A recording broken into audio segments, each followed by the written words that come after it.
voltamos com mais um episódio aí para falar sobre o tempo, sobre o pilar mais importante da economia moderna, que é o tempo. Falamos na quarta-feira passada um pouquinho sobre a nossa jornada, né, o que trouxe a nossa humanidade a controlar as horas, como surgiu os primeiros relógios, como a gente fragmentou o nosso dia com o tempo. A gente se aprofundou em alguns detalhes lá sobre o início desse controle do tempo diário, do tempo, né, que surgiu os calendários, os relógios solares, lunares. A gente conheceu um pouquinho mais sobre os relógios. E aí surgiu uma demanda interna lá que a gente também falou um pouquinho sobre a sincronização dos relógios. Então agora a gente vai se aprofundar mais sobre a sincronização dos relógios e os fusos horários do nosso planeta, né? Dos nossos países aí e como que isso foi desenvolvido. Lembrando que nós estamos aqui fazendo essa jornada para mostrar para vocês como é importante a sincronização desse tempo até nós chegar em todos os cálculos que nós vamos precisar fazer aí no futuro.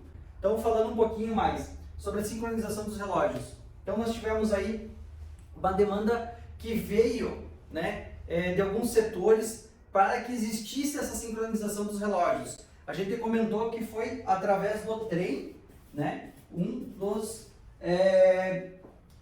setores responsáveis por essa sincronização.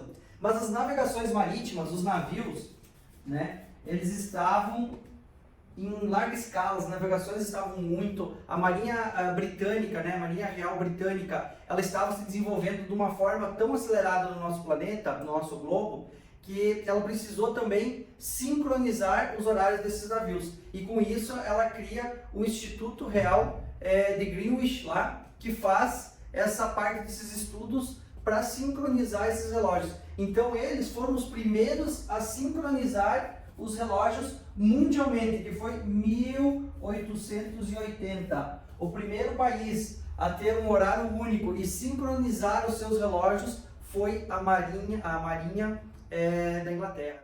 Como um todo eles fizeram essa sincronização. Os trens, a Companhia Ferroviária do Canadá, ela fez com que os trens tivessem esse pilar importante também e teve ali uma sincronização sobre os horários também, sobre a emissão das passagens, horário de partida, horário de chegada dos trens, para ver essa sincronização. E o que tem a ver Greenwich, né? Greenwich, ele se tornou um marco hoje para nossos horários. Podemos dizer que o horário britânico vem de Greenwich. Por quê?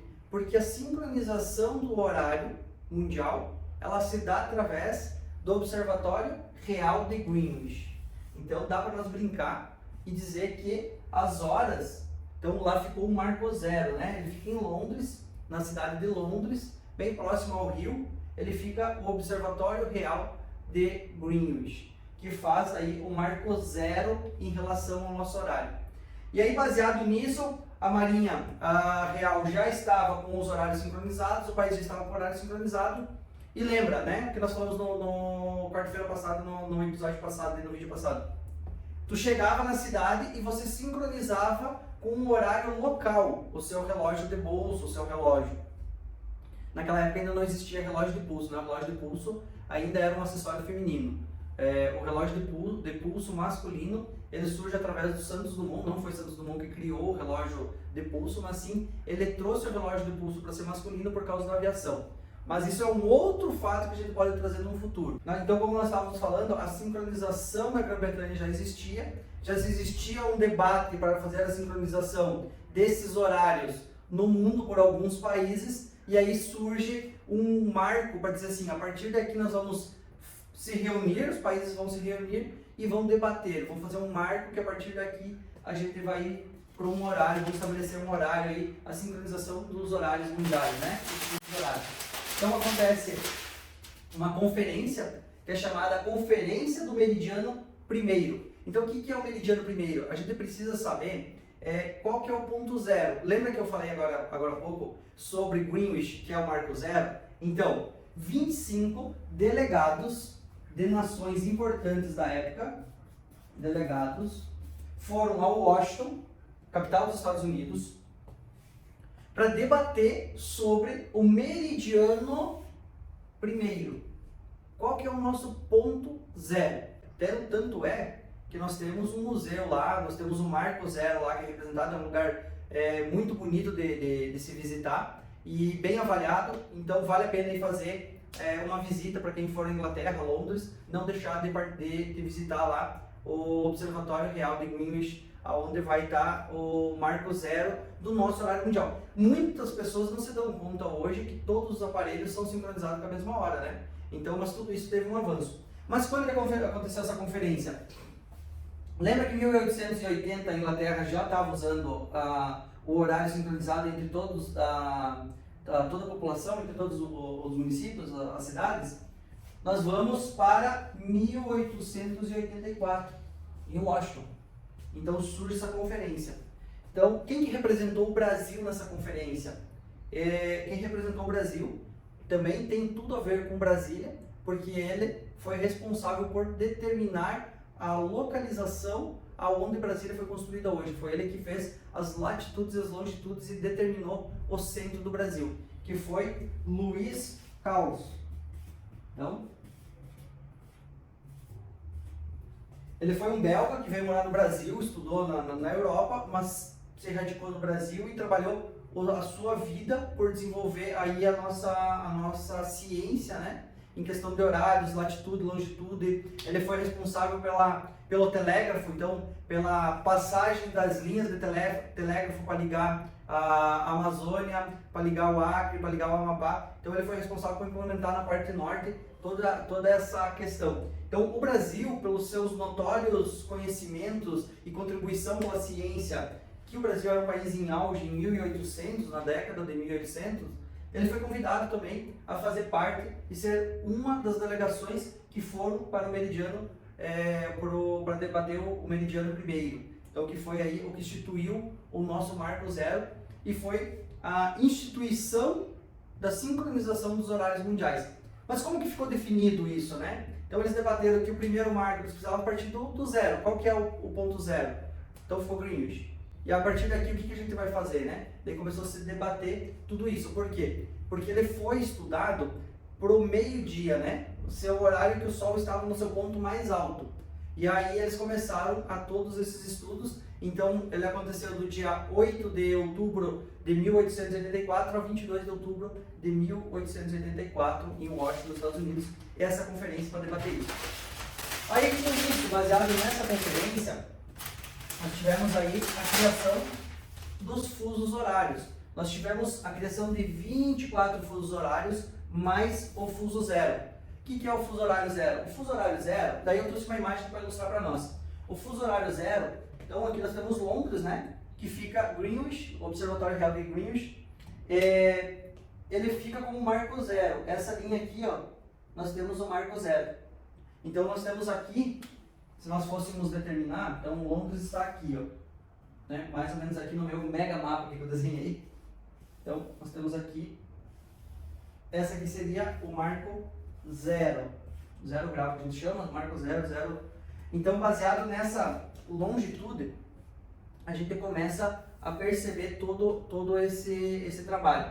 E aí começa a se dividir o mundo em mais 24 faixas, 12 para um lado e 12 para o outro. Então, a leste nós temos a faixa positiva e a oeste nós temos a faixa negativa. Então, a cada uma hora que eu passo do marco zero, eu tenho menos 1 em relação ao GTW, que é o tempo de Greenwich, tá? Então, eu tenho o GTW. Aí eu tenho aqui faixa 1 mais 1 hora, como nós podemos ver aqui nessa faixa aqui. Mas aí você vai me pedir, por que, Július, que as faixas mudam? E essa faixa aqui, ó, da Espanha, ela passa o marco zero e vai para a faixa do menos 1. Por quê? O que tu pode observar? Foi feita essa conferência e vale ressaltar um outro detalhe.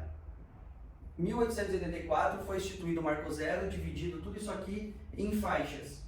Porém, não quer dizer que todos os países aceitaram. Nós temos os franceses, como sempre, eles, pai de um monte de coisa, a Revolução Francesa e tudo mais, eles não aceitaram essa convenção, essa conferência. E eles ficaram no seu horário local até 1911, quando eles adotaram o horário de Greenwich. Por quê? Porque existe toda aquela rivalidade lá na Europa, um país briga com o outro e tem as guerras. E naquela época eles não aceitaram, mas em 1911 eles acabaram adotando o horário mundial porque não tinha mais como eles ficarem fora da sincronização de horários que estava acontecendo no mundo, e ainda mais eles sendo um país central da Europa. Então, voltando aqui, por que, Júnior, que o fuso horário aqui ele não vem reto e aí os países mudam aqui, ó, que nem a questão da Espanha, né? A Espanha, ela tá essa perninha aqui dela, ó, ela tá um pouquinho acima de Portugal, ali na região do Porto, né? E ela tá quase chegando no fuso de -1. E a Madrid tá no fuso de +1. Por quê? Porque os países, eles adotam a região pelo seu território, para fazer a sincronização da sua população. Então, é o que melhor potencializa o comércio e as relações daquela comunidade ou daquele país. E é importante falar, tá, uma curiosidade. Duas curiosidades. A Rússia, por ser um dos maiores países do mundo, ela tem 9 fusos horários. 9 fusos horários. Então, começando em Moscou e terminando em Petrovsk. É o último fuso horário dela, que vai ser ali a capital do estado, né? Porém, nós temos outra situação que vai ao averso da Rússia, que é a China. A China, por ser um país extremamente grande e também um dos maiores países do mundo, ela usa somente um fuso horário, que é o fuso horário +8, que é o horário da China, que esse é o horário chinês que eles utilizam em todo o território chinês, em toda a extensão do continente. Se tu for observar o Brasil, nós temos aqui, o Brasil tem 4 fusos horários, tá? Nós temos Fernando de Noronha, que é um fuso horário, que é o GTM-2. Nós temos o horário de Brasília, que é o GTM-3, que é o que a maioria do Brasil, da população brasileira utiliza, né? Porque 70% da população brasileira está concentrada no litoral, então a 100 metros da costa, 100 km da costa. Então, a maior proporção de utilização do horário GTM-3 no horário de Brasília. Nós temos o horário de Cuiabá e Manaus, que aí é o GTM-4, e nós temos o Acre, que é o GTM-5. E é importante falar que o Acre, quando o Brasil tinha horário de verão, o Acre nunca fez horário de verão, ele sempre manteve o seu horário conforme está na questão dos fusos horários que ele adota.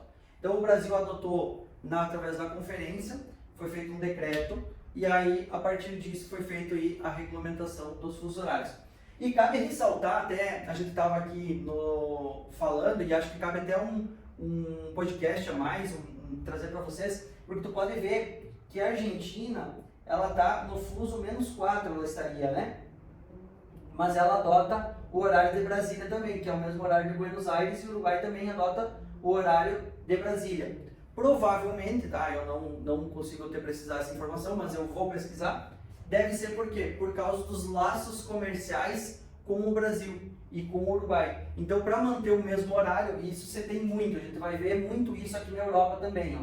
Nós temos aqui a relação do fuso horário, a Europa, como a maior parte, ela utiliza o +1 como seu fuso horário padrão. Então, por quê? Porque sincroniza todos os horários aqui em relação à sua população e seu comércio. Então, provavelmente a Argentina também seguiu esse padrão, né? A Argentina e o Uruguai, para fazer a maior parte das negociações com o Brasil no mesmo fuso horário, para se ter uma maior agilidade e tudo mais. Então, curiosidade, nós temos 24 fusos horários, o mundo ele foi dividido em 24 faixas, a cada 1 hora é uma longitude, né? E nós temos mais o horário zero, então nós temos 25 faixas de horário hoje no mundo, né? Então, e aí nós temos que se aprofundar um pouco mais sobre o tempo. O que nós temos que se aprofundar um pouco mais sobre o tempo? Nós tivemos aí a conferência que estipulou o marco zero, Greenwich. Então, Greenwich ficou como o marco zero. A partir disso, nós tivemos os relógios sendo sincronizados através de telégrafos. Então, ligava os telégrafos, botava, quando o Sol estava em Greenwich, no ponto mais alto, né? Os astrônomos olhavam o ponto mais alto do Sol. Então, era meio-dia, e aí através de comunicação das telecomunicações, em pontos mundiais, né? Um ponto no Rio de Janeiro, um ponto em São Paulo, quer dizer, um ponto nos Estados Unidos, sincronizava-se aquele relógio que tinha na agência que ficava regulando isso, numa universidade ou numa agência que ficava regulando isso lá no começo. Então, baseado nisso, se fazer a sincronização mundial dos horários. Então, marco zero, Sol ao meio-dia, sincronização dos horários mundiais. A questão dos fusos horários organizado. Então, se lá é meio-dia, aqui no Brasil vai ser menos 3 horas, porque daqui 3 horas o Sol vai estar no seu ponto mais alto. Então agora aqui para mim então são 9 horas da manhã. Ok, definido isso, nós tivemos a primeira regra. E aí, nesse momento, a gente entra com o GMT, que é o quê? Tempo médio. E aí é o tempo médio, por quê? Porque ele não era um tempo preciso com uma exatidão tão grande. Então, até 1960, 1950, 1960, nós usávamos o tempo médio. E aí começou a se discutir muito esse processo. E aí, com a construção do relógio atômico, né, que é o TAI, que é o relógio, é o tempo atômico,